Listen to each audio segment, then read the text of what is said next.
Julie Winkle Giulioni, welcome to the Human Capital Innovations Podcast. Thank you, John. I've been looking forward to our conversation.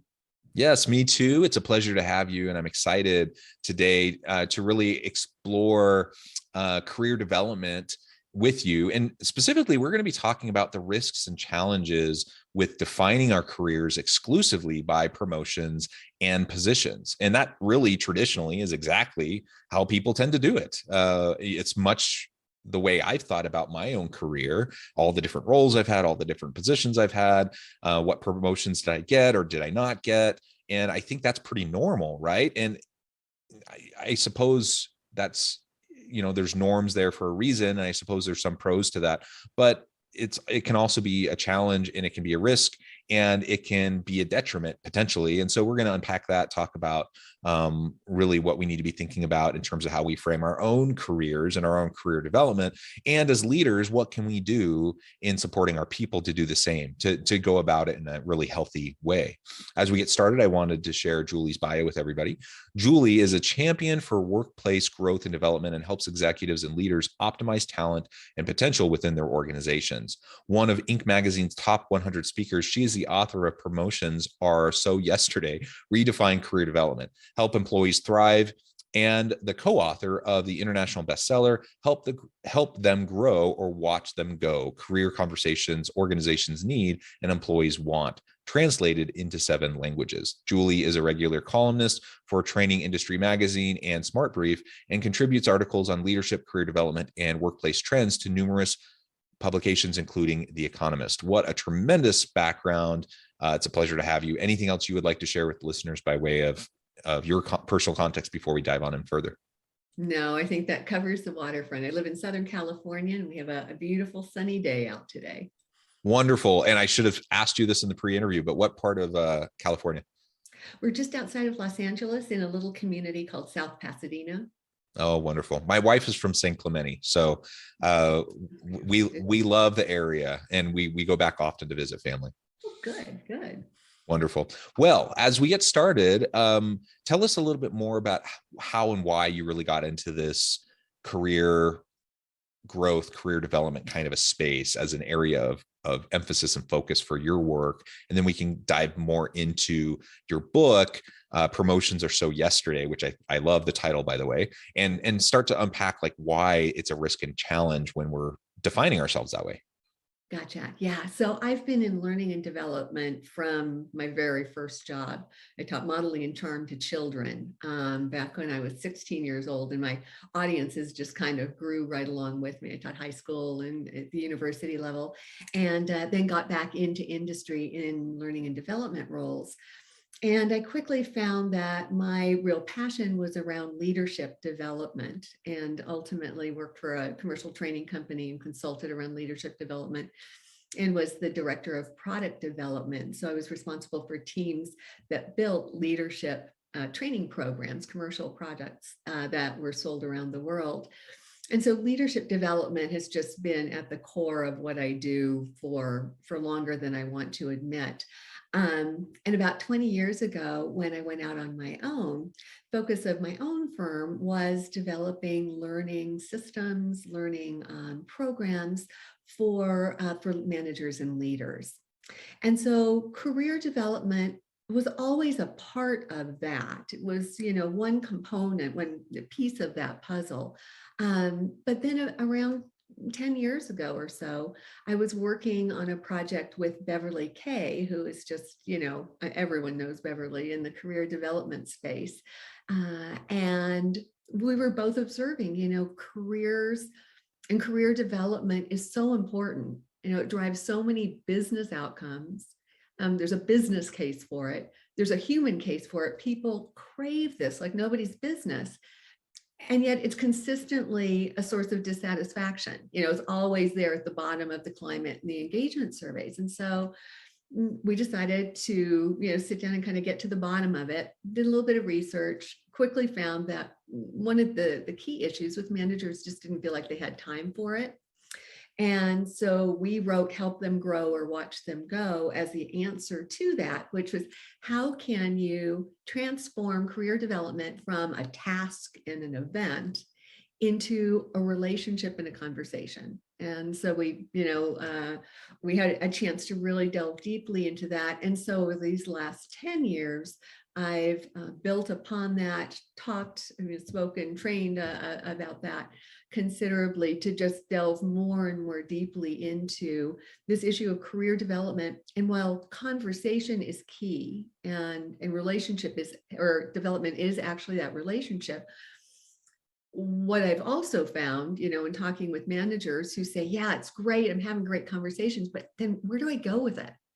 How do I move that forward into action? And that was really sort of the impetus for this second book, Promotions Are So Yesterday. Well, thank you for that additional background. That's wonderful. And I agree. I got into this space. I've been teaching and training for decades, long before I was ever a professor, or more formally in the consulting kind of world. And I just found a real love for it. And leadership development and career development is a key component of that. Like, you just have to, if you want to develop people and help them truly grow into themselves and their full potential, then part of that is helping them recognize their leadership capacities and capabilities, and develop those over time. And one of the reasons I really, your recent book caught my attention, is because I've always been a firm believer that we can all be leaders, that we all should be leaders, and we should all develop ourselves into leaders, regardless of what a particular job title may say we do, regardless of where we're at in our careers. We all can and should be doing that. And so I think that feeds well into this conversation about, why are promotions so yesterday? So tell us a little bit more about that book. Tell us more about why you take that approach. Well, the bottom line is, and I love what you're saying about everyone a leader. The capacity for leadership is within each of us. It really has nothing to do with our title or the position. It's how we carry ourselves. And central to being a leader is helping those around us grow. And so when it comes to promotions being so yesterday, the challenge that we've got is careers have changed. The business landscape, the employment landscape has changed dramatically. We've got hierarchies that used to be pyramids that sometimes now feel like pinheads. We've got delayering of that mid-level manager, so there are fewer opportunities there to move among. Bands are broadening, and so even some of those incremental steps that we had from a 4A to a 4B, some of that's gone away. So the business landscape gives the impression that there's not a lot of opportunity for growth, if we're going to define it as promotions. We've also got an employment landscape that's changing. The average tenure within an organization for an individual is 4 years. We're going to have 12 jobs over the course of our careers now. What do careers even mean when we're talking about numbers like that? And then with the inner landscape is changing. People want their jobs to do more and different jobs for them. And particularly over the last couple of years, the great resignation, I really believe in many cases, is a result of the great reevaluation we've all engaged in as we've had a chance to step back and look at our personal big picture and figure out, really what are the priorities, and enjoy a different cadence, a different way of living and working. And so what I'm finding is that we've conflated for a really long time career development and promotions. We've measured our success and our progress against this artificial yardstick of a box on an org chart. And there aren't enough of those, of course. If that's the only way you're going to grow, there aren't enough of those for everyone to grow. And not everybody wants to grow that way. And so what I have been doing over these last 10 years, as I've delved really deeply into the career development dimension of leadership development as a whole, is talk to people about, what does career mean to you? And it's been a fascinating experience, because everyone starts with it pays the bills, it lets me take care of myself and my family. But beyond that, there's a lot more that that we're looking for from our careers. And so that kind of field research created a base model for me of 7 alternatives to climbing the corporate ladder, 7 other ways people are interested in growing, that are more satisfying, and maybe equally importantly, they're more available to us than those promotions and positions. Yeah, yeah, I think that's absolutely right. And it's an interesting thing because you look at millennial and Gen Z individuals entering the workforce, and what do they want?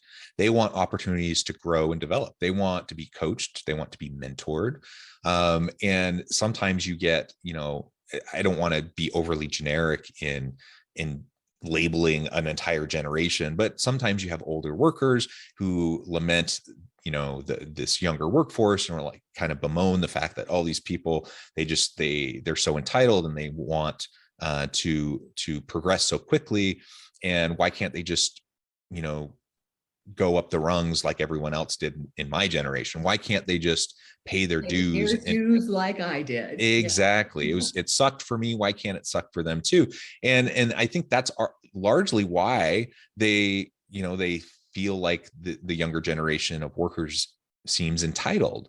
In my mind, though, it's not entitlement. I suppose there are some entitled younger people. There's entitled people everywhere, but I don't think it's entitlement. I think it's a recognition of what they value and what's important to them and what they want their work life to look like. And they're not willing to put up with going up the rungs of a ladder over a 20-year period of a career. They're not willing to spend years doing terrible jobs just for the possibility of someday moving into a less terrible job. They want to be coached and mentored, and they want to have opportunities to learn and develop now, like right now. They're coming out of whatever education they've chosen, whatever skills training they've chosen. They want to be able to put it to work. They want to do meaningful work, and they want to be able to continue to grow. And I really don't think it's as much about promotions or positions for them. It's about the development and the ability to receive the timely feedback and the ongoing conversations and coaching. That's really what they're thirsty for and what they're hungry for. And I think as soon as we can acknowledge that, then we're going to have a better environment where we can attract and retain these people. Now, is that exclusive to younger workers? No. I mean, there's people from all generations that have that same desire.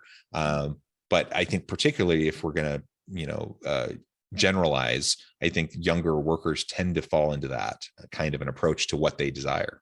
And you know what I love about that? They are giving the rest of us permission to bring voice to those same feelings. Because I don't think that sensation is unique to the younger entrants to the workplace.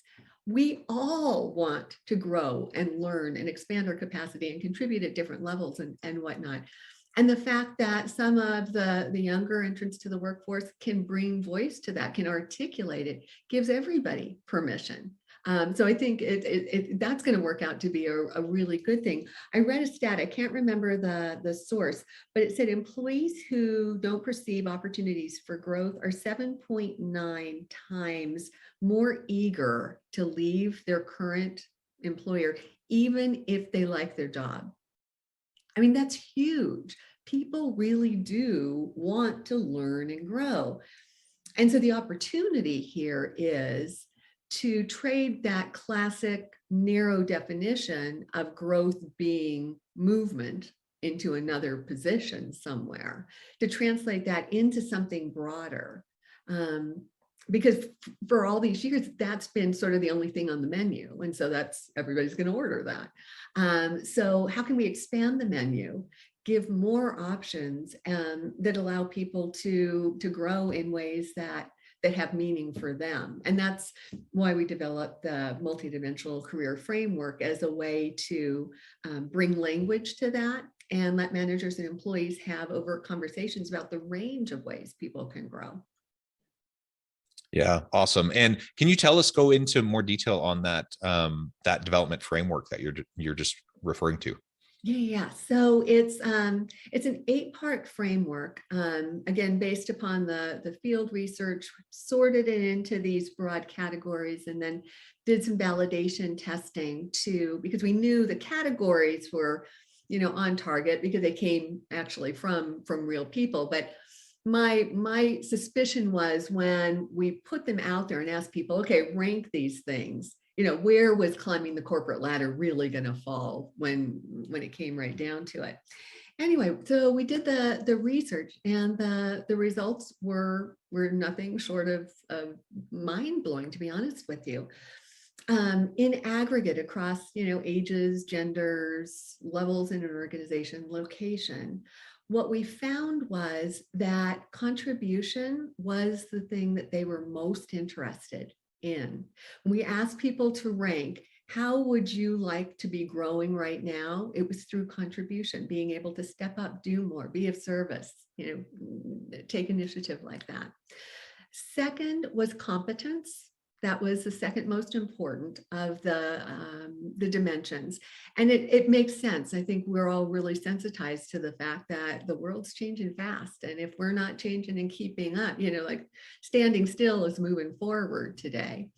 But then again, in aggregate across all ages, at the bottom of the list, 8 out of 8 was climbing the corporate ladder.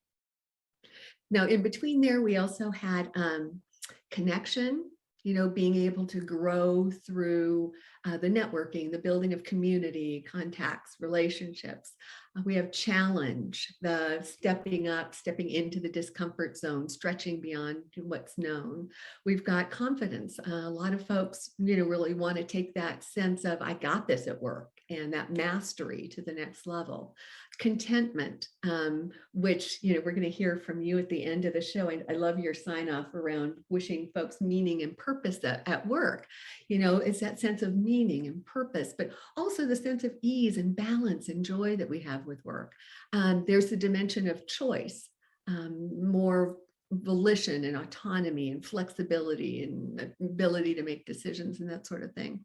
But again, contribution and competence were at the top. Climb was at the bottom. When we expand the menu, when we put more options out there, and people have the language to look at and think about and talk about it, these other dimensions are even more interesting to people than climbing the corporate ladder. And the beauty of having this kind of a framework is that these other 7 dimensions are completely within an employee's and a manager's control. The promotion, that's somebody else's domain. You've got very little control over that. But these other 7 dimensions, they're yours to play with and make choices about and find ways to create growth experiences for folks. Yeah, I really like that. And I think it's important for anyone listening. You're thinking about your own career, your own development.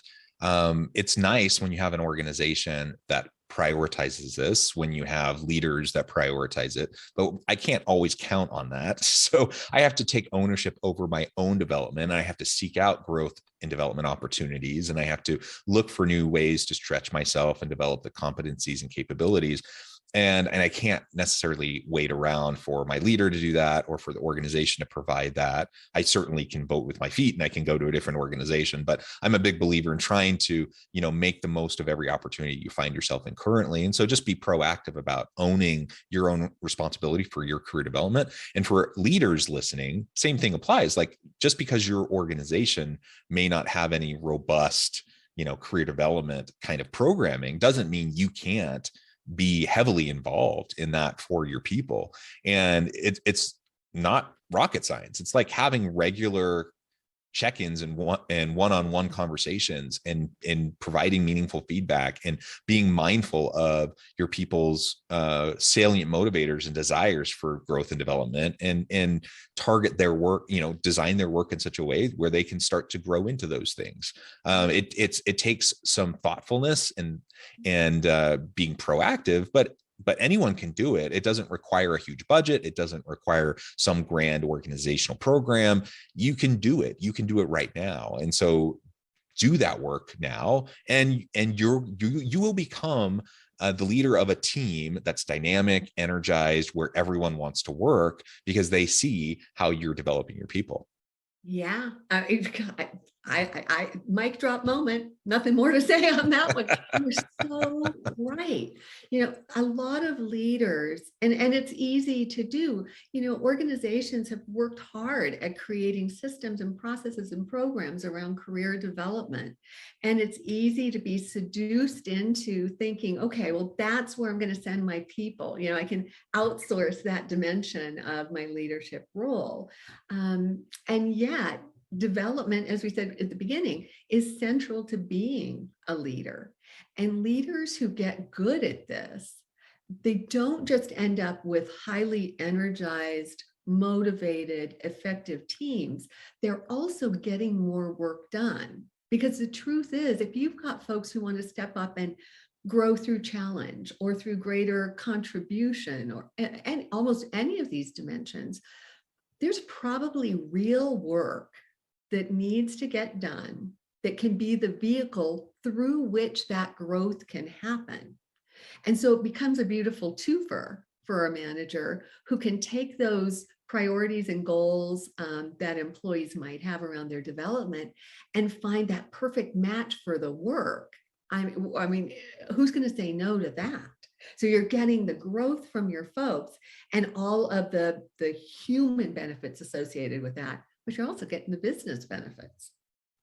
Yeah, and that's what we want. That's what makes a great leader. And great leaders develop their people. Great leaders develop their bench strength. Great leaders prepare their own replacement over time, right? And like you alluded to many times over this conversation, the reality is in the modern organization, there's just not enough opportunities in the hierarchy for people to move up into that next box, right? And so if that's our focus, you're going to have a lot of really disappointed people, a lot of frustrated people. And what are they going to do when they're disappointed and frustrated? No matter how good the work is that they're doing and how engaged they are with it, they're going to look for opportunities other places. And that's one of the reasons why people leave and jump around to other places. But if you can create an environment where they feel meaning and purpose and fulfillment in the work that they're doing, and they can see their own ongoing development and growth within that context, in that they don't need the title, they don't need that next promotion in order to be doing something meaningful with their career, then people will stay. People will be dying to be in that kind of environment. People want to be in that kind of environment. And frankly, the way we've talked about careers for so long has short-circuited our ability to do that. And it's one of the reasons why I think we're in the middle of the Great Resignation, why we're in the middle of this war for talent, is people are reassessing and they're realizing whatever they're getting at their current organization just isn't working for them. Yeah. Oh, absolutely. And the truth is there still will be people who want to climb the corporate ladder. There still will be different times in our careers where that's the appropriate next step. And the lack of control is where things get uncomfortable for folks. So the beauty of the other dimensions is you can acknowledge that, okay, I get that's where you want to be. And you don't have to sit on your hands and just wait for that opening. Where are there other opportunities? Which of these other dimensions could help you fill a gap or prepare in advance or just stay really joyful about your work? Bringing that sense of meaning and satisfaction. So it allows, even in those cases when the climb is on the horizon or is what the goal is, it gives us something active, something proactive to be doing to prepare for that. Yeah, absolutely. Well said, Julie.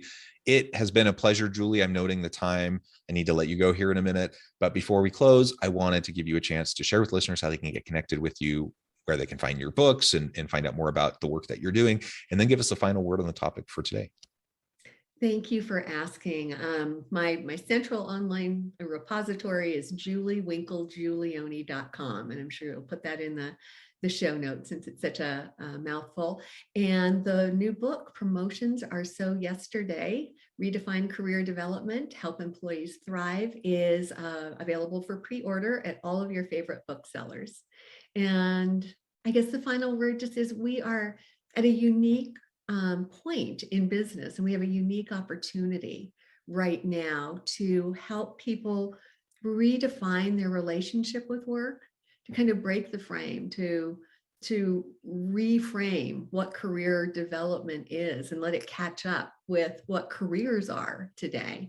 So I just really invite leaders to begin to think more broadly at the realm of opportunities that are well within their control, and start taking control of that with their folks, so that you've got the growth and the satisfaction and the engagement and the results that are going to lead to the retention that we really need so much in organizations today. Wonderful. Thank you, Julie. It's been a pleasure. I encourage listeners to reach out, get connected, find out more about what Julie can do for you, check out her books. And as always, I hope everyone can stay healthy and safe, that you can find meaning and purpose at work each and every day. And I hope you all have a great week.